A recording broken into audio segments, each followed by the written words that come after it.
Online माध्यम से तमाम लोग जुड़े हैं।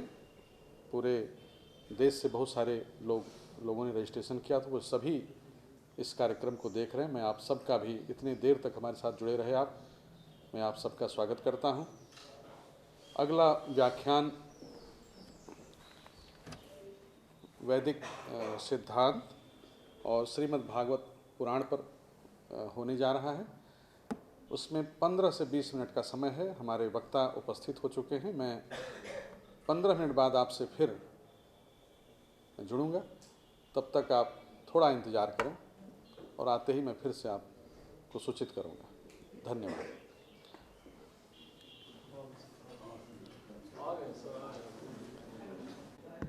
एक छोटे विराम के बाद हम आपके बीच फिर से उपस्थित हैं। अगले वक्ता हमारे बीच उपस्थित हो चुके हैं, आचार्य विंदेश्वरी प्रसाद मिश्र जी। आप भागवत पुराण, रामायण जैसे महान ग्रंथों के बड़े अध्येता हैं। हमारा सौभाग्य है कि आप हमारे बीच बहुत कम समय की सूचना पर हमारे बीच उपस्थित हैं। आपके अन्य तमाम व्यस्तताएं हैं। आपका आज जो विषय है, practical Vedanta, lifestyle of Vedanta and Shrimad Bhagavata Purana. मैं सर को आमंत्रित करता हूं कि मंच पर स्थान ग्रहण करें। आज के वक्ता के स्वागत के लिए मैं डॉक्टर टीवी प्रभाकर सर से अनुरोध करता हूं कि सर को बुके शॉल प्रदान करते हुए उनका स्वागत करें।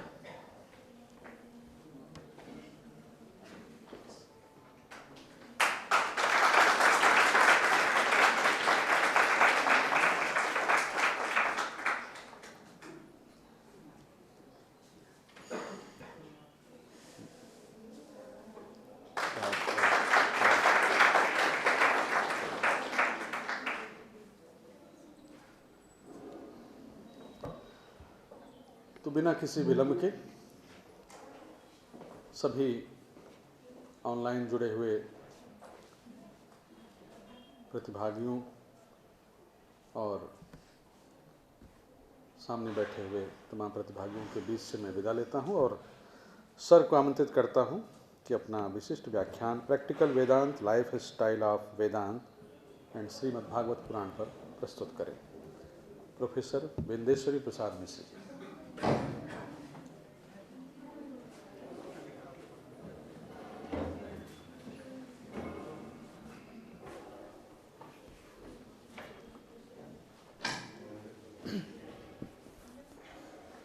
ओम वांग में मनसि प्रतिष्ठिता मनो में वाचि प्रतिष्ठितमा विरावीर्म एधि वेदस्य आणीस्थः श्रुतं मे मा प्रहासीरनेनाधीतेना होरात्रान् सन्दधामि ऋतं वदिष्यामि सत्यं वदिष्यामि तन्मामवतु तद्वक्तारमवतु अवतु माम अवतु वक्तारम्। ओम शांति शांति शांति। नयनानंद संदोह तुंदुलीकरण क्षमा तिरयत्याशु संतापं कापि कादम्बिनी मम। नवीन घन सुंदरे विमल हेम पीतांबरे त्रिभंगिम कलेवरे मुरली चुंबि बिंबाधरे मनोज्ञरस लंपटे सखि विलोक्य वंशीवटे मनो मम निरंतरं मदन मोहने मज्जतु। प्रवर्तमान इस सांस्कृतिक कार्यक्रम के आयोजकगण, हमारे सामने उपस्थित सभी प्रतिभागीगण और हमारे और भी जो अतिथि हैं, सम्मानित सज्जन हैं, आप सबको भगवत स्वरूप समझ करके हम नमस्कार करते हैं। अभी जैसी आपको सूचना प्राप्त हुई, अत्यल्प समय में एक गंभीर विषय पर हमें अपनी कुछ बात कहने का अवसर आपने दिया है।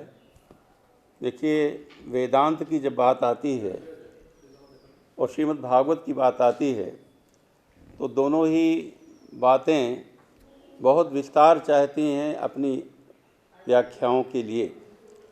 वेदांत एक दर्शन है और श्रीमद् भागवत एक पुराण है। सामान्यतः हम यही जानते हैं। हमारे यहाँ जो षड्दर्शनी हैं, आस्तिक षड्दर्शनी, और हमारी भारतीय परंपरा में दर्शन का कितना महत्व है, ये यहाँ जो उपस्थित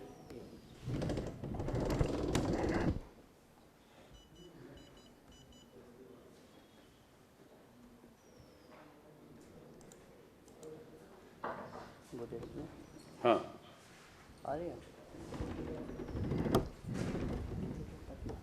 हाँ, ठीक।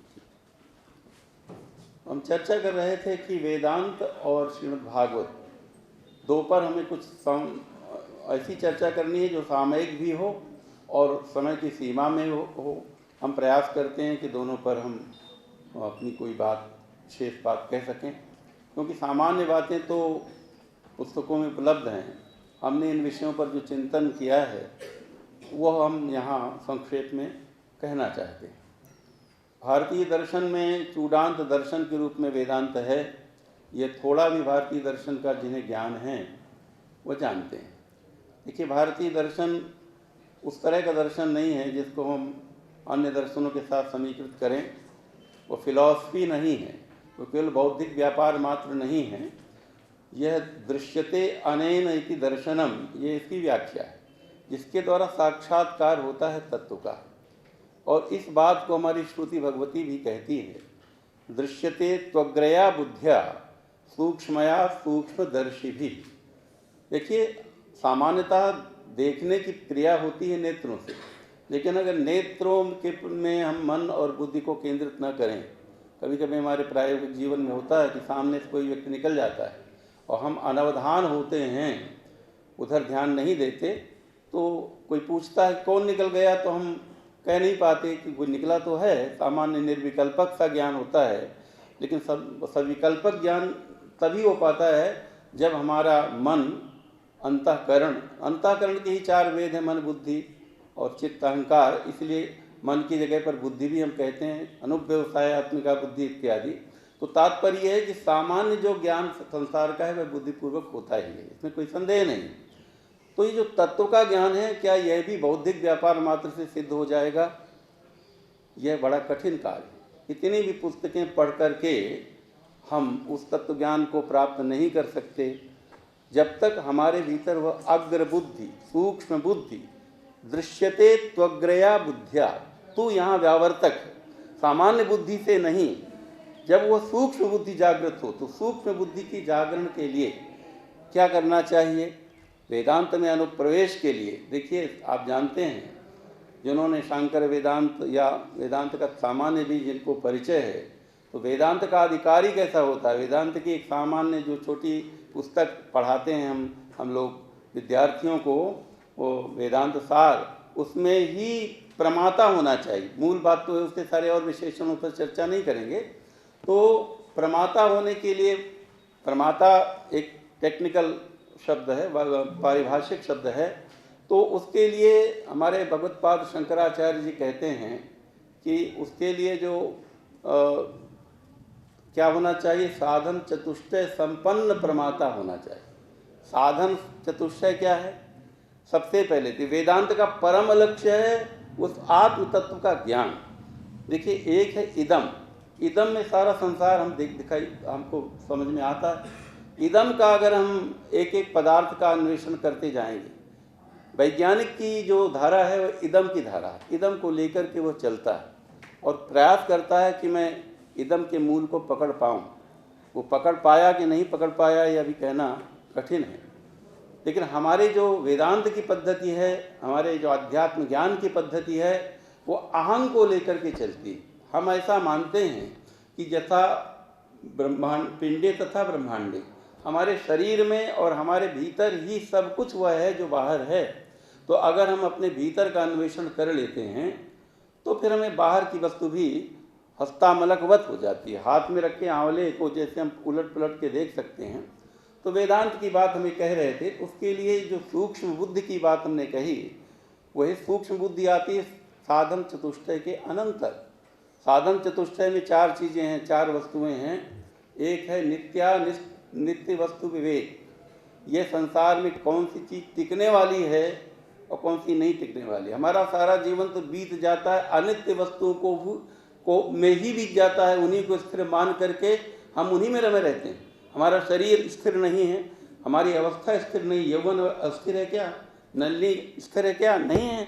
हमारा शरीर, हमारा यौवन, हमारा घर परिवार, ये सब तो इसी में हम रमे रहते हैं। नित्य कौन है?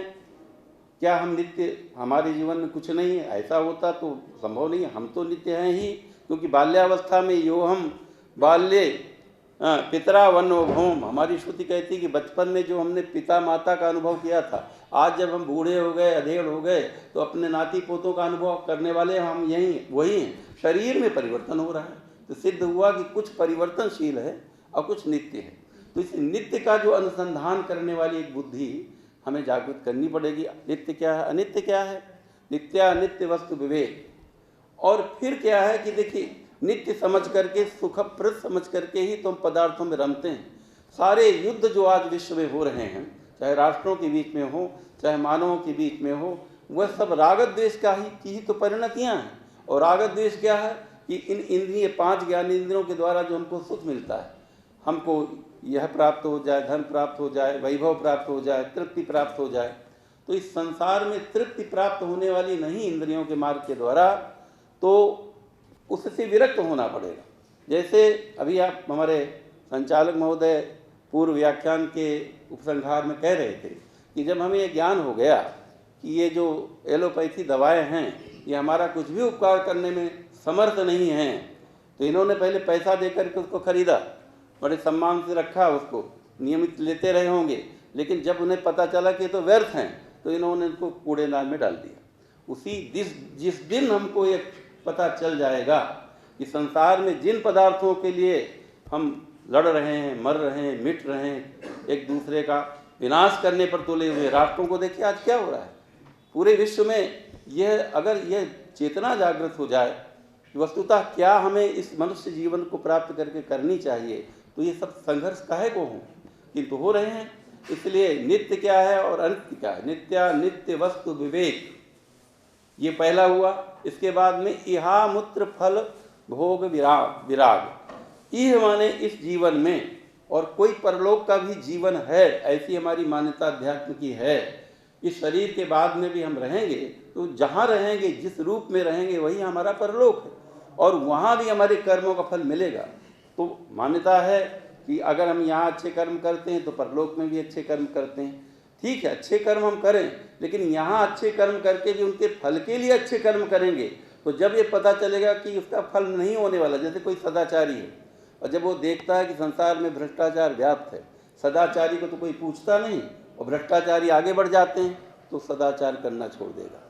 तो इसलिए फल की चिंता किए बिना, गीता जी में यही तो बात कह रहे हैं भगवान, कर्मण्येवाधिकारस्ते, तो फल की चिंता किए बिना, ये माने इस संसार में, अमूत्र माने परलोक में जो भी कुछ पुण्य का फल मिलने वाला है, उसके प्रति भी वैराग्य, और मिले तो ठीक, नहीं मिले तो नहीं ठीक, हमें उसकी कोई चिंता नहीं करनी। ये दूसरी कंडीशन है वेदांत में प्रवेश करने के लिए, क्योंकि बात वेदांत की भी करनी है इसलिए, और यहीं से हम लेते हैं। और हम श्रीमद् भागवत को भी पुराण के साथ साथ वेदांत का चतुर्थ प्रस्थान अपने विद्वानों के बीच में सिद्ध किया है, उसकी अभी हम चर्चा करेंगे। हमारे उत्तर ग्रंथ हैं संस्कृत में, हिंदी में भी। तो चर्चा हम ये कर रहे थे कि 4 साधन होने चाहिए, नित्यानित्य वस्तु विवेक, इहा मूत्र फल भोग विराग, और तीसरा जो है वो है षट संपत्ति। 6 संपत्तियां हमारे जीवन में आनी चाहिए। 6 संपत्तियां क्या हैं? शम, दम, उपरति, तितिक्षा, 3 हो गए। शम क्या है? शम है हमारा जो मन है वो भोगों में न जाए। दम क्या है? दमन, हमारी इंद्रियां अभ्यास हो गया उनको भोगों में रमण करने का, तो उन इंद्रियों को बलात् हम रोक सकें ऐसी शक्ति हमें हो, ये दम है। शम दम उपरति, उपरति तात्पर्य है उन पदार्थों के प्रति आसक्ति ही न हो। और तितिक्षा, सुख दुख सर्दी गर्मी इत्यादि द्वंद्वों को सहन करने की जो स्थिति है वो तितिक्षा कहलाती है। और फिर श्रद्धा, और अंत में है समाधान। देखिए, बिना श्रद्धा के इस पथ में चलना संभव नहीं है। इसीलिए गीता में भगवान ने कहा, गीता भी वेदांत का एक प्रस्थान, अभी हम चर्चा करेंगे, स्मृति प्रस्थान। तो भगवान श्री कृष्ण गीता में क्या कहते हैं?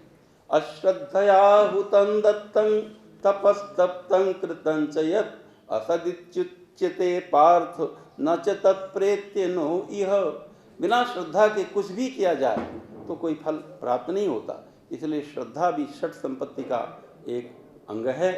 और इसके बाद में समाधान, जब हमारा चित्त बिल्कुल शांत हो जाए तो ये 6 संपत्तियां, ये तीसरा साधन है। और अंत में है मुमुक्षा, मोक्षत्वम। अगर आप बंधन को समझ पाए हैं तभी तो मुक्त होने की इच्छा होगी। जो बंधन में ही मस्त है, जो तोता सोने के पिंजड़े में और सुंदर सुंदर फलों का रसों का उपभोग करके ही आनंदित हो रहा है, उसे लगता है मेरा जीवन बस यही है। वह मुक्त गगन में उड़ने का क्या आनंद होता है वह नहीं जान सकता। और क्योंकि वो तो समझता है, छोटे से बच्चे को, तोते के बच्चे को बचपन से ही पिंजड़े में रख दिया गया और वो पिंजड़े में ही आनंद मानता है। लेकिन जब उसके समक्ष कभी खिड़की से देखता है कि नहीं, मेरे जैसे तोते आकाश में उड़ते हैं स्वच्छंद और मैं तो विवश हूँ यहाँ बंधा हुआ, तब उसके मन में भी वो भावना जागृत होती है। और यह है सज्जनों मित्रों, यह मुमुक्षा है। तो अभी हम जिन सांसारिक इंद्रिय संबंधी बंधनों में बंधे हुए हैं, मैं शरीर हूँ, मैं देवदत्त हूँ, मैं यज्ञदत्त हूँ, मैं रमा हूँ, मैं उमा हूँ, ये सब भावनाओं से जुड़े हमने इस शरीर को, पांच भौतिक शरीर को अपना स्वरूप माना। इसी का मान सम्मान, इसी को सुख दुख, इसी का सुख दुख हमारा सुख दुख हो गया, इसी का मान सम्मान हमारा हो गया। ऐसी स्थिति में हम जब तक इस शरीर में रहते हैं, हम शरीर से परे भी हम हैं, शरीर से ऊपर भी हम हैं।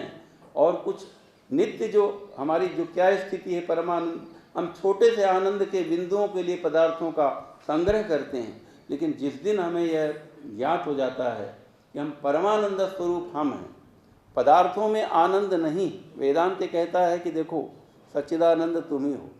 अगर आनंद की ही बात हम करें, जैसे कोई भूखा व्यक्ति है, भूखे व्यक्ति को भोजन की कल्पना करता है, मुझे सुस्वादु भोजन मिल जाए बहुत आनंद की प्राप्ति होगी। जब भोजन मिलता है तो प्रथम ग्रास में जो आनंद होता है वो अधिक होता है, फिर दूसरे ग्रास में कम होता जाता है। और जब पूरा भोजन हो जाता है फिर उसको कोई कहे कि नहीं और भोजन कर लो और कर लो, तो वो कहता है नहीं अब मैं नहीं करूँगा। कोई बलात् उसको बंधन में करके कहे कि नहीं खाना ही पड़ेगा तुमको, तो वो आनंद दुख में परिणत हो जाएगा। अजीर्ण हो जाने के बाद में मधुर से मधुर वस्तु कोई खाने का आग्रह करे तो विष की तरह प्रतीत होगी कि नहीं। ऐसी संसार के जितने भी पदार्थ हैं उनमें जो आनंद है वो श्रुति भगवती कहती है कि उस परमात्मा, उस पर ब्रह्म के आनंद के कण से सारा संसार उज्जीवित हो रहा है। इसी बात को रामचरितमानस में तुलसीदास जी भी कहते हैं, जो आनंद सिंधु सुख राशि सी करते त्रैलोक सुपासी, सो सुख धाम राम अस नामा। राम जो है दशरथ पुत्र मात्र नहीं है, तुलसीदास जी भी ये मानते हैं। कुछ लोग ये भेद करते हैं, कबीर के राम तो परब्रह्म है, तुलसीदास जी के राम दशरथ पुत्र। तुलसीदास जी दशरथ पुत्र के रूप में भी उसी राम की प्रतिष्ठा करते हैं। तो मैं चर्चा कर रहा था कि जिसकी आनंद की कणिका से सारा संसार आनंदित हो रहा है, उस आनंद का अनुसंधान वेदांत करता है। और उसके लिए आपको साधन चतुष्टय संपन्न प्रमाता होना आवश्यक है। यह बात हुई। अब वेदांत में 3 प्रस्थान हैं वेदांत के। यूँ तो वेदांत तो बहुत व्यापक दर्शन है, इसकी अनेक शाखाएं प्रशाखाएं हैं, लेकिन सीमित समय में की चर्चा नहीं करेंगे। किंतु वेदांत के 3 प्रस्थान हैं। एक तो संपूर्ण उपनिषद ही वेदांत है। वस्तुतः वेदांतो नाम उपनिषद प्रमाणम। हमारे एक आचार्य सदानंद है, वो कहते हैं कि वेदांत कहते हैं उपनिषदों को। जो वेद हैं, वेद के सामान्यतः 4 भेद कर लिए जाते हैं। अध्ययन की दृष्टि से और यज्ञ कर्मानुष्ठान की दृष्टि से। तो संहिता भाग हो गया, मंत्र भाग जिसको कहते हैं, फिर हो गया ब्राह्मण भाग, और फिर आरण्यक भाग, और अंतिम जो वेद का भाग होता है उसे उपनिषद कहते हैं। तो उपनिषद बहुत सारी, प्रत्येक वेद की अनेक शाखाओं को उपनिषद रहे होंगे कभी। आज करीब 125 उपनिषद के लगभग प्राप्त होते हैं। उनमें भी 10 उपनिषदों की बड़ी महत्ता है, और उन पर भगवान शंकराचार्य जी ने भाष्य किया है। तो इस प्रकार से ये जो वेदांत है, वेदांत का एक प्रस्थान तो श्रुति प्रस्थान है, जिसमें सभी उपनिषद आ जाते हैं। उपनिषदों का समग्र ज्ञान वेदांत का एक प्रस्थान है। प्रस्थान क्या है, इसकी अभी हम चर्चा करने वाले हैं। दूसरा प्रस्थान है श्रीमद् भागवत गीता। भगवत गीता महाभारत का एक अंश विशेष है। 18 अध्याय महाभारत के भीष्म पर्व में हैं, आप सब लोग जानते हैं। किंतु यह वेदांत का एक प्रस्थान है, और इसको स्मृति प्रस्थान कहते हैं। और तर्क प्रस्थान या न्याय प्रस्थान के रूप में भगवान बादरायण, जिनको व्यास जी भी कहते हैं, व्यास जी का दूसरा नाम बादरायण था ऐसा मानते हैं, तो उन्होंने ब्रह्मसूत्र नाम का एक ग्रंथ लिखा, जिसमें 4 अध्याय हैं, 4-4, प्रत्येक अध्याय में 4-4 पाद हैं, और लगभग 555 सूत्र हैं। तो इस सूत्र ग्रंथ में, जिसमें आगे चल करके भगवान शंकराचार्य जी ने बहुत सुंदर भाष्य किया, और भी आचार्यों ने वेदांत के जो अन्य द्वैती, अद्वैती, विशिष्टा द्वैती आचार्य भी उन्होंने भाष्य किया, तो उनके भाष्य प्राप्त हैं। तो 3 ये प्रस्थान वेदांत के हुए। प्रस्थान शब्द का अर्थ है प्रतितिष्ठति ब्रह्म विद्या यस्मिन् नीति प्रस्थानम। जिसमें ब्रह्म विद्या अपना स्वरूप ग्रहण करती है वो वेदांत है। और वैसे सामान्य अर्थ भी है प्रस्थीयते अनेनेति प्रस्थानम। प्रस्थान माने मार्ग। अमुक मार्ग से आप गीता के मार्ग से चलें, चाहे ब्रह्मसूत्र के मार्ग से चलें, और चाहे उपनिषदों के मार्ग से चलें। उपनिषदों के ही सिद्धांतों को ब्रह्मसूत्र में गूंथा गया है, और उसी के सार सर्वस्व को सर्वोपनिषदो गाओ दोग्धा गोपाल नंदना कह के गीता में अनुस्यूत किया गया है। श्रीमद् भागवत की बात अभी हम यहाँ करना आवश्यक समझते हैं। श्रीमद् भागवत 18 पुराणों में एक अन्यतम पुराण है, बड़ा प्रचलित है। और आज तो देश में श्रीमद् भागवत के नाम पर नाचना गाना और ये अनेक प्रकार की जो गतिविधियाँ जो चलती हैं, प्रदर्शन कारिणी, बहुत हल्की स्थिति, भागवत की जो दुर्दशा आज के वक्ताओं ने, आज के श्रोताओं ने, हम तो सबको दोनों को दोषी मानेंगे ना, क्योंकि श्रोता वैसा सुनना चाहते हैं इसलिए वक्ता वैसा कहते हैं। श्रीमद् भागवत बहुत गंभीर दर्शन, उस पर हमने थोड़ा बहुत भगवत कृपा से जो कार्य किया है उसके अनुसार हमको समझ में आता है कि यह वेदांत का रस प्रस्थान है, चतुर्थ प्रस्थान। यद्यपि वल्लभाचार्य जी ने भी अपने भाष्य में इसको चतुर्थ प्रस्थान कहा था, लेकिन उन्होंने कोई अभिधान अपने ढंग से नहीं दिया, और उनका दर्शन शुद्धाद्वैत दर्शन है। लेकिन अद्वैत दर्शन की दृष्टि से यह जो श्रीमद् भागवत है रस प्रस्थान है। श्रीमद् भागवत के आरंभ में ही कहा गया पिबत भागवतम रसमालयम मुहुरहो रसिका भूमि भावुका। आप कहेंगे कि इसको आप वेदांत का प्रस्थान क्यों मानते हैं? क्योंकि हम तो भागवत की कथाएं जहाँ जहाँ होती हैं वहाँ तो हम भगवान कृष्ण की कथाएं प्रायः, और उन कथाओं में भी नृत्य गान और कीर्तन भजन यही सुनते हैं। ये बहुत बड़ा दार्शनिक ग्रंथ है। आजकल लोग इसके दार्शनिक पक्ष को छूते भी नहीं। प्रथम श्लोक के ही 100-150 अर्थ अभी प्राप्त होते हैं, और पहले कितने आचार्यों ने किए होंगे अभी उसकी संभावना आप कर सकते हैं। 4 पंक्तियों का एक श्लोक, ये संस्कृत भाषा की भी विशिष्टता है। कोई ऐसी विश्व की भाषा नहीं है इसमें 4 पंक्तियों के इतने अर्थ किए जा सकें। 100 अर्थ तो अभी प्राप्त होते हैं। अपने अपने ग्रंथ भागवत तत्व बिंदु में उनका सब विश्लेषण किया है प्रथम पद्य पर। तो ऐसा ये प्रथम पद्य जिसमें ब्रह्म का लक्षण किया गया है। ब्रह्म के 2 प्रकार के लक्षण होते हैं, एक तटस्थ लक्षण और एक स्वरूप लक्षण। तो श्रीमद् भागवत में देखिए, जब वेदांत सूत्र जो हमने ब्रह्म सूत्र की चर्चा की, बादरायण के वेदांत सूत्र की चर्चा की, तो उसका प्रथम सूत्र है अथा तो ब्रह्म जिज्ञासा। अब हम ब्रह्म की जिज्ञासा करेंगे। और दूसरा सूत्र ब्रह्म का लक्षण, तटस्थ लक्षण बताते हुए कहते हैं जन्माद्यस्य यतः। ब्रह्म क्या है?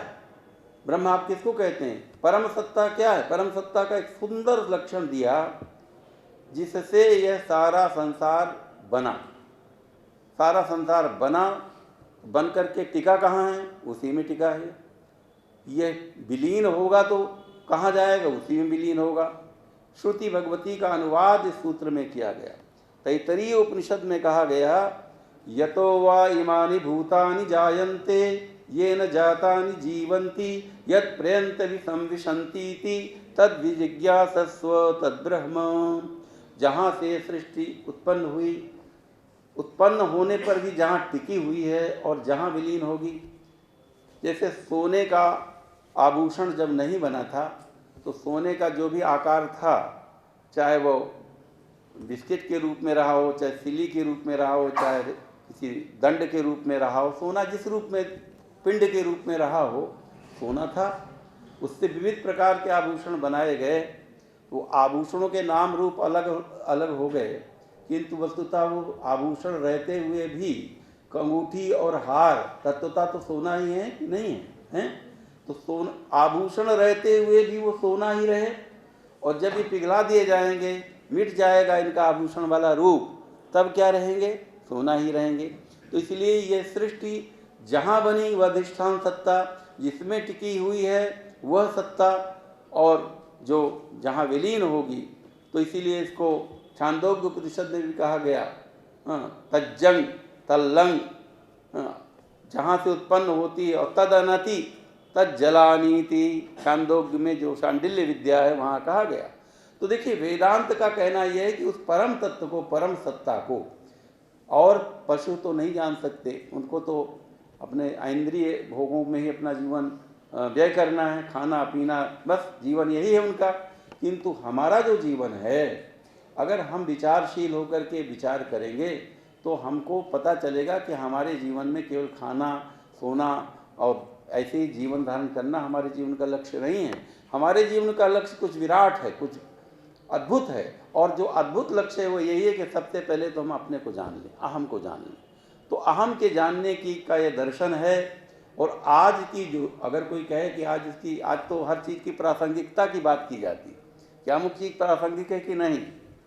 अरे अब तो माता पिता भी प्रासंगिक नहीं होंगे तो उनको भी हम छोड़ देते हैं।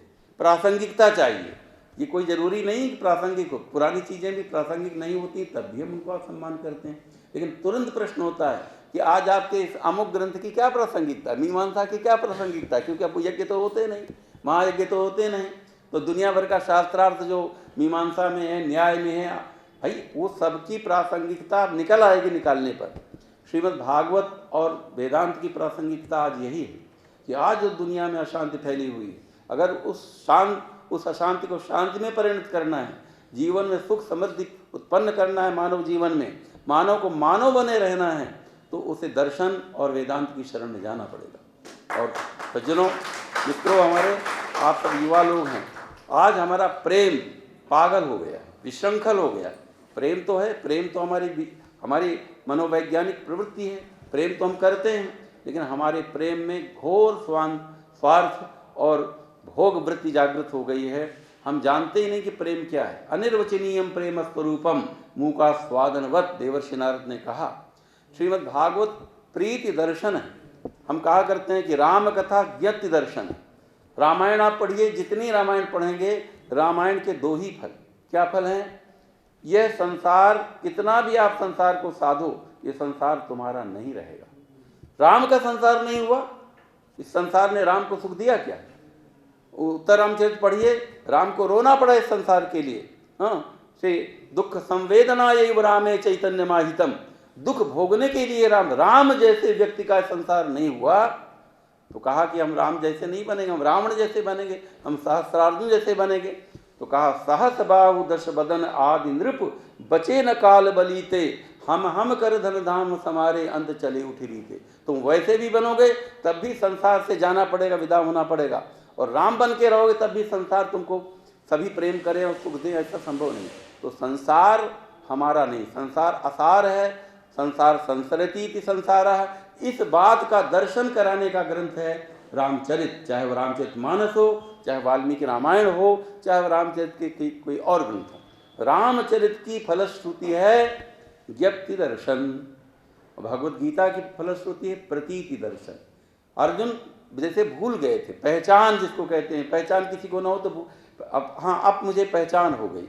अंत में अर्जुन क्या कहते हैं कि हाँ ठीक है, मेरा मोह नष्ट हो गया, नष्टो मोह स्मृतिर्लब्धा त्वत्प्रसादान मयाच्युतो, मैं भूल गया था अपने स्वरूप को, आपने मुझे स्वरूप ज्ञान करा दिया। तो भगवत गीता प्रतीत दर्शन है और श्रीमद् भागवत प्रीत दर्शन।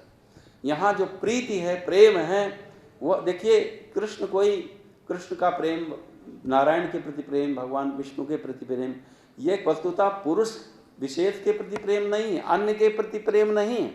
उत्तम पुरुष कौन होता है? व्याकरण में आप जानते हैं, एक अन्य पुरुष होता है, एक मध्यम पुरुष होता है और एक होता है उत्तम पुरुष।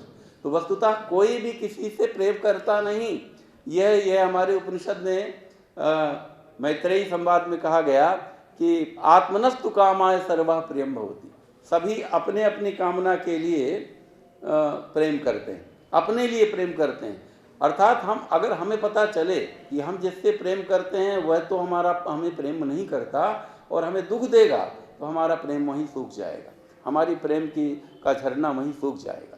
तो इसलिए हम जो प्रेम करते हैं, संसार के लोगों से प्रेम करते हैं, पदार्थों से प्रेम करते हैं। जैसे कोई नई गाड़ी खरीद के लाया और उसको बहुत प्रेम से लोग रखते हैं, कुछ दिनों तक उसको साफ़ सुथरा करते हैं, पोंछते हैं, सब करते हैं। और कोई ज्योतिषी आए, कहते थे इस गाड़ी से तुम्हारा एक्सीडेंट हो जाने वाला है, हाँ तुम्हारी टांग टूट जाने वाली है। तो कह रहे बेचो इसको, बेचो भैया, ये आफत, ये कौन है, इसको कौन संभालेगा, हटाना प्रेम। ऐसे ही पता चले कि अमुक तुम्हारा जो मित्र है, जिसके बिना तुम भोजन नहीं करते और जिसका चिंतन अनुक्षण करते रहते हो, तुम्हारे साथ ऐसा ऐसा करने वाला है, प्रेम समाप्त हो जाएगा। तो वस्तुतः आत्मनस्तु कामाय सर्वः प्रियम भवति, ये उपनिषद का वचन है। तो कृष्ण से हम क्यों प्रेम करें? गोपियाँ क्यों कृष्ण से प्रेम करती थी? गोपियों और कृष्ण का प्रेम सांसारिक प्रेम नहीं था, वह देखिए भागवत का वचन है। आत्मनस्तु कामाय की का ही मानो एक तरह से व्याख्यान है, कृष्ण में नमवेहित्वम आत्मानम अखिलात्मनाम, कृष्ण को संपूर्ण आत्माओं का आत्मा तुम जानो, सुखदेव जी कहते हैं परीक्षित के प्रति। तो देखिए श्रीमद् भागवत है प्रीति दर्शन। हम ये कहते हैं कि ये रसाद्वैत का ये रस प्रस्थान है श्रीमद् भागवत। और होता क्या है कि कोई भी दर्शन जो होता है वह बुद्धि से ग्राह्य होता है, और बुद्धि कभी कभी हमारी लगती है, मन कभी कभी हमारी बुद्धि नहीं लगती, समझ में आता है नहीं आता, वैरस्य भी उत्पन्न होता है। लेकिन कोई प्रिय वस्तु अगर कथा सुनाई जाए, कथा के माध्यम से अगर कोई बात कही जाए तो बात समझ में आ जाती है। भागवत में कही तो गई हैं कथाएं, लेकिन वस्तुतः वह सार तत्व है वेदांत का। या आप कहेंगे कि आप अपने मन से क्यों ऐसा कह रहे हैं? आप अपने मन से नहीं कह रहे। भागवत का जहाँ उपसंहार हो रहा है वहाँ सुखदेव जी कहते हैं, कथा इमास्ते कथिता महीयसां विताय लोकेषु यशः परेयुषाम। हे राजन, इतने दिनों तक हमने जो तुमको श्रीमद् भागवत की कथाएं सुनाई, उनमें दो फल हैं। कथा इमास्ते कथिता महीयसां विताय लोकेषु यशः परेयुषाम। कितने बड़े बड़े राजा महाराजा हुए, महापुरुष हुए, ऋषि महर्षि हुए, लेकिन एक दिन सब ने धरती छोड़ करके, इस मृत्युलोक को छोड़ करके प्रस्थान कहीं अन्यत्र कर लिया। तो विज्ञान वैराग्य विवक्षया विभोर वचो विभूतिर्न तु पारमार्थ्यम। विज्ञान और वैराग्य दो की सिद्धि के लिए भागवत की कथाएं। आज आप देखिए जो भागवत की कथाएं होती हैं उनसे कितना विज्ञान मिलता है और कितना वैराग्य मिलता है। हम एक जगह कहीं गए, वहाँ भागवत कथा करने हम जाते हैं कभी कभी, हमारी कथा की शैली अलग है, हम जो हमको जानते हैं वो जानते हैं, तो उस ढंग से। तो हमने पूछा कि वहाँ कुछ श्रोता मिलने आए, तो हमने पूछा कि अच्छा ये बताइए कि श्रीमद् भागवत कथा का फल क्या है? तो लोगों ने कहा मालपुआ। समझ रहे ना, मालपुआ। कहा हमने कहा मालपुआ क्या है? कहा देखिए, जब कथा हमारे यहाँ तो कथा जब होती है तो कथा के बाद में 4 गाँव में निमंत्रण दिया जाता है। सारे ट्रैक्टर भर के किसान लोग थे, गाड़ियों में ट्रैक्टर में आते हैं और जम के शुद्ध घी का मालपुआ बनवाता है जो कथा सुनता है, और फिर मालपुआ खाया जाता है। तो हम लोग तो ये समझते हैं, जैसे सत्यनारायण कथा का फल क्या है? अंत में इति श्री स्कंद पुराणे रेवा खंडे पंचमो अध्याय। और के अध्याय हों या न हो, चलो 5वां अध्याय हुआ कि नहीं, फिर वो प्रसाद मिले। तो आज जो दशा हो रही है श्रीमद् भागवत की, आप विचार करिए। तमाम चैनल आपके सामने, आपके हाथ में सब कुछ कथाएं, कितने बड़े बड़े कथावाचक कैसे कैसे कैसे रूप धर करके श्रृंगार करके, हीरो बन करके हैं जीरो, पर जीरो बने हुए, एक अक्षर उन्हें शुद्ध भागवत का पढ़ना नहीं आता। तो ये ब्रह्म विद्या है। श्रीमद् भागवत 10 लक्षणात्मिका ब्रह्म विद्या है। हमारे यहाँ दर्शन में कहा गया लक्षण प्रमाणाभ्याम वस्तु सिद्धि, लक्षण और प्रमाण के द्वारा वस्तु की सिद्धि होती है, और भागवत के 10 लक्षण हैं। अत्र सर्गो विसर्गश्च स्थानम पोषण मूतयः मन्वंतरेशानुकथा निरोधो मुक्तिराश्रय। हमें आप संकेत कर देंगे, हम 5-7 मिनट समाप्त करेंगे। तो हमारा कहने का तात्पर्य है कि इसके 10 लक्षण, 10 लक्षणात्मिका यह ब्रह्म विद्या है। और एक बात और कह दें कि हुआ क्या कि उपनिषद का एक मंत्र है, उससे ये व्याख्या समझ में आ जाएगी। हमारे इंद्रियों की 2 प्रकार की गतियाँ हैं। हमारी जो इंद्रियाँ, ज्ञानेंद्रियाँ हैं, वे तो विषयों में जाती हैं, प्राय विषयों में जाती हैं, यही उनकी गति है। और एक है उनकी अंतर्मुखी गति, भीतर जाना। तो हुआ क्या कि जैसे किसी कमरे में कोई घर है तो उसका एक दरवाज़ा बाहर खुलता है और एक भीतर खुलता है। भीतर कहीं कोई और तहखाना या कुछ भी है वहाँ खुलता है। तो वहाँ तो एक मोटा सा ताला लगा दिया गया जो वर्षों से जंग खाता हुआ पड़ा हुआ, खुल ही नहीं रहा, और बाहर के दरवाजे खुले। तो वहाँ रहने वाला व्यक्ति कहाँ जा रहा है? बाहर जाता है, घूमता है।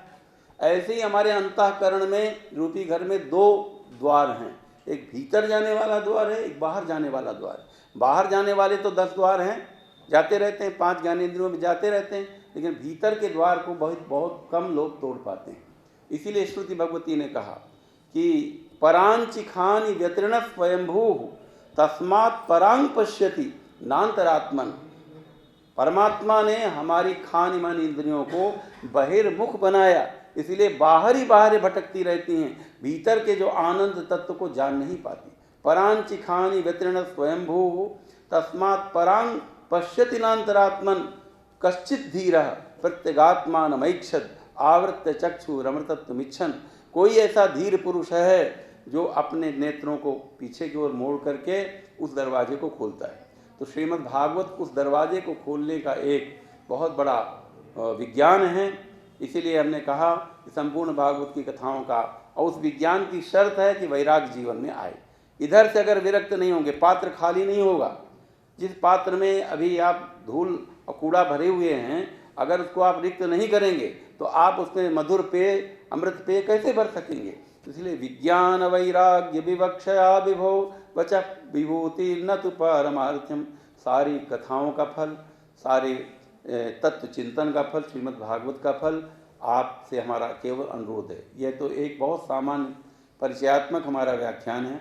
आप लोग सब सुबुद्ध हैं, स्कॉलर हैं, आप लोग स्वयं इस ग्रंथ को स्वयं पढ़िए और देखिए कि कितना तात्विक ग्रंथ है। तो आपको ये भ्रम दूर हो जाएगा कि आजकल जो कथावाचकों ने इसको नौटंकी बना रखा है, नाच कूद का साधन बना रखा है धन कमाने का, वह कितना बड़ा अपराध कर रहे हैं। श्रीमद् भागवत ब्रह्म विद्या है और वेदांत का अन्यतम प्रस्थान है। इन्हीं शब्दों के साथ में हमें पहले निर्देश हुआ था कि सेशन आपके कुछ अपने अपने ढंग से चल रहे हैं शीघ्रतापूर्वक, तो अन्य व्याख्यानों से आप वंचित न रहें। हम अपनी बात को ही समाप्त करते हैं और बैठे।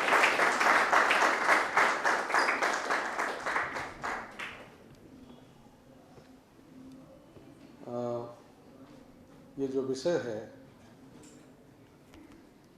अमूमन में वेदांत, दर्शन और इस तरह के जो बड़े बड़े शब्द हैं उनसे थोड़ा सा डर लगता है व्यक्तिगत तौर पे, लेकिन जिस तरह आपने उसकी व्याख्या की, एकदम साक्षात जो सामने उदाहरण हैं उनको प्रस्तुत करते हुए, इससे बड़ा अच्छा सभी तक ये आपका व्याख्यान पहुंचा है। मैं, हमारे बीच इतने विद्यार्थी हैं, मैं चाहूँगा कि अगर इस विषय में, इस संदर्भ में अगर आपकी कोई जिज्ञासा है, कोई प्रश्न है तो अवश्य करें। सर आपके सामने उपस्थित हैं। ऑनलाइन माध्यम में भी जो लोग हैं, आप चाहें तो इस पर कुछ बात कर सकते हैं।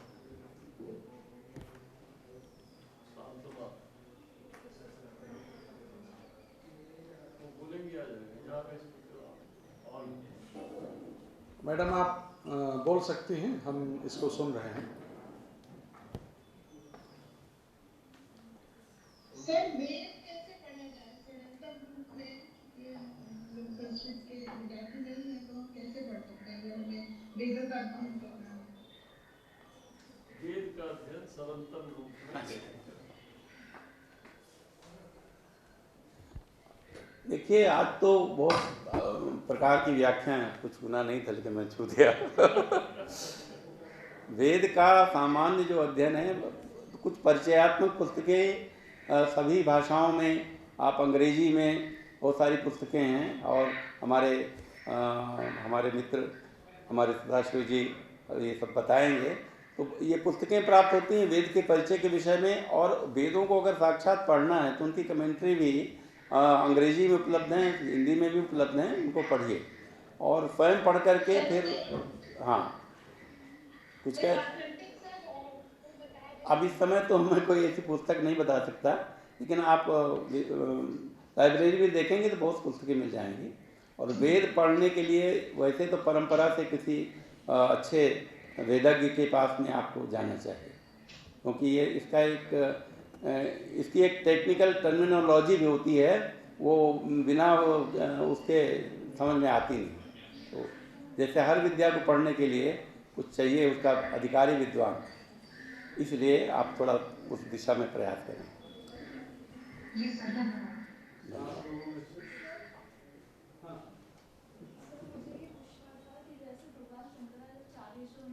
वो अद्वैत वेदांत पे है। तो जैसे आपने कहा कि जो श्रीमद् भागवत है वो अद्वैत वेदांत पे है, तो उन्होंने क्यों नहीं इस और प्रकाश डाला? ऐसा है, श्रीमद् भागवत केवल अद्वैत की बात नहीं, क्योंकि भागवत पर जो भाष्य लिखे, टीकाएं लिखी, वो अद्वैत वेदांत के अतिरिक्त भगवान शंकराचार्य के अतिरिक्त जो रामानुजाचार्य हुए विशिष्टाद्वैत, ठीक है, फिर मध्वाचार्य द्वैत संप्रदाय के हुए, सभी संप्रदाय के आचार्यों ने टीका श्रीमद् भागवत में लिखी। क्योंकि अधिकारी भेद से आप प्रश्न करें कि एक ही ग्रंथ एक ही शैली का हो गया तो अद्वैत का हो गया, अद्वैत का होगा, तो अधिकारी भेद से श्रीमद् भागवत में सभी के अनुसार बात की गई है। और शंकराचार्य जी ने यद्यपि श्रीमद् भागवत पर टीका नहीं लिखी है, किंतु उनके अनेक स्तोत्रों में श्रीमद् भागवत की बात आई है, जैसे प्रबोध सुधाकर इत्यादि में, तो श्रीमद् भागवत से वो परिचित थे। ठीक है, हाँ वो सर अक्सर सर हिंदू के आर्टिकल में आता है कि जो भगवत गीता है उसको मोरालिटी और एथिक्स का सर बेस माना जा रहा है। सर इसके बारे में आप क्या सोचते हैं? और दूसरा सर एक प्रश्न था सर कि जितने भी हमारे वेदांत है तो उसके लिए सर टर्मिनोलॉजी यूज कर दी जाती है इंडियन माइथोलॉजी, तो सर इस पे सर आप क्या सोचते हैं कि इंडियन माइथोलॉजी? देखिए, माइथोलॉजी ये शब्द पहले हम लेते हैं, ये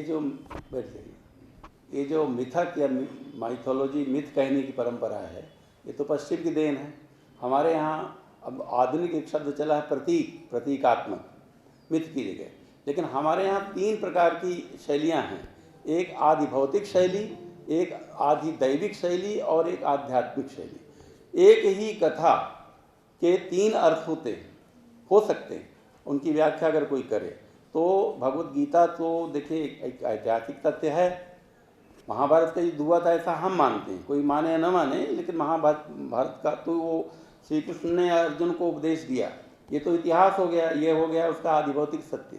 लेकिन आज भी हमारे भीतर कौरव पांडवों का युद्ध चल रहा है, और जो कृष्ण ने अर्जुन के लिए कहा अनेक चीज़ें, अब यहाँ इतना समय नहीं है, आप स्वयं गीता पढ़ेंगे तो आज गीता की अनेक बातें प्रासंगिक हैं।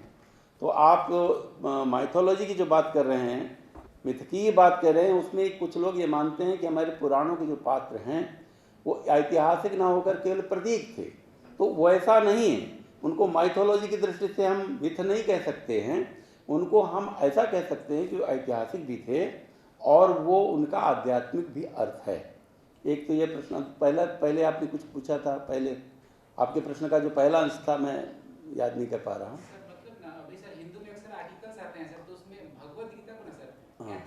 अच्छा हाँ, नीति शास्त्र का, हाँ तो बैठिए, नीति का तो विषय ही था।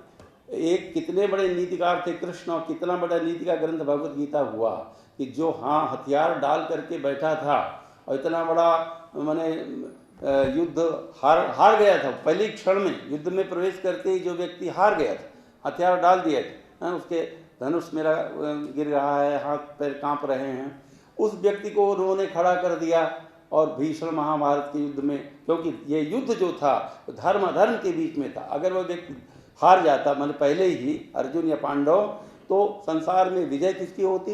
अधर्म की विजय होती है। अधर्मी आज जैसे कोई बदमाश गुंडा जो होता है, जब उसका प्रतिकार नहीं किया जाता तो समझता है कि मैं ही श्रेष्ठ हो गया, तो ऐसे संसार दुनिया चलेगी क्या? तो नीति का तो सबसे बड़ा ग्रंथ है ही, भगवान कृष्ण ने ऐसा समझाया, नीति यही तो करती है, नीति ले जाती है जहाँ नहीं जाना होता। अभी नेता की बात कर रहे थे हमारे संचालक जी, अणीय प्राप नहीं, वो हमारे पुराने जो आयुर्वेद के आचार्य थे, अणीय प्रापणे धातु से नेता बनता है। नेता जहाँ चाहे ले जाए, आज के नेता आपको जहाँ ले जा रहे हैं आप जान ही रहे हैं। और कुछ पूछना हो तो बताइए। हाँ बोलो। नमस्कार महोदय, सर्वेभ्यः नमस्कारः। भवान् एकपदं उपयोगं कृतवान्,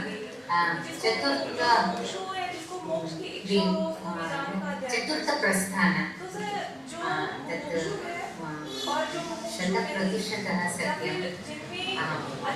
अतीव सन्तुष्टा अस्मि भवता एतत् चतुर्थप्रस्थानं सर्वत्र प्रस्थानत्रयमेव मेन्शन् कुर्वन्ति। अच्छा, ये कुछ अलग चल आपने जो पूछा बहुत अच्छी बात पूछी कि जैसे साधन चतुष्टय की बात कही गई और उसका अंतिम जो साधन है मुमुक्षा, मोक्ष की प्राप्त करने की इच्छा। अब हमें मोक्ष प्राप्त करने की ऐसी कोई इच्छा नहीं है और ना हम साधन चतुष्टय संपन्न हैं, फिर भी अगर हम वेदांत पढ़ते हैं तो हमको कुछ उससे क्या लाभ मिलेगा, यही ना है। और वो पढ़ते हैं तो उनको तो जो मिलेगा वो मिलेगा, अगर संपन्न होंगे तो परम लाभ होगा। हाँ ठीक है, लेकिन उस ठीक है मैं समझ रहा हूँ, अगर आप मान लीजिए मुमुक्षा नहीं है और उसका नहीं, तब भी इस दिशा में जब भी आप प्रयत्न करेंगे आपके जीवन में सात्विकता आएगी। आपके जीवन में जो कर्मों का, जो कर्म में हम शुद्धि अशुद्धि करते हैं, कम से कम हमारा जीवन की उदात्तता तो आएगी उस मार्ग में चलने से। संकल्प मात्र से ही पवित्र कर देगा हमारा, जब हम इस दिशा में पढ़ेंगे, कुछ अध्ययन करेंगे, तो ये तो प्रत्यक्ष फल है। मेहंदी पीसते हैं ना, पहले पीसते थे, आजकल तो बनी बनाई मिलती है। तो वो पहले क्या होता था कि वो जो लगाता है उसको तो लगता ही, लेकिन जो पहले पीसता था ना उसके हाथ रंग जाते थे।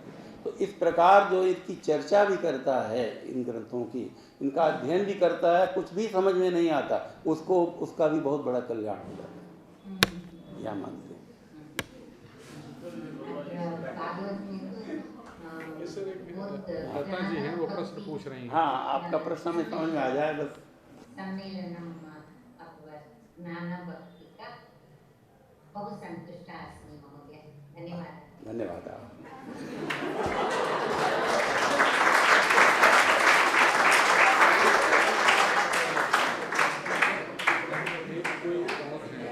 कोई आएगा तो आ जाएंगे। ऑनलाइन माध्यम से और कोई, अभी किसी ने हैंड रेज किया था, तो अगर आप चाहें तो अपना प्रश्न कर सकते हैं।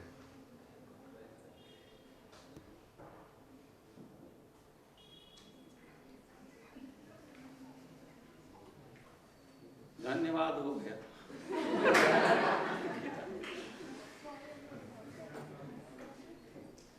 नहीं,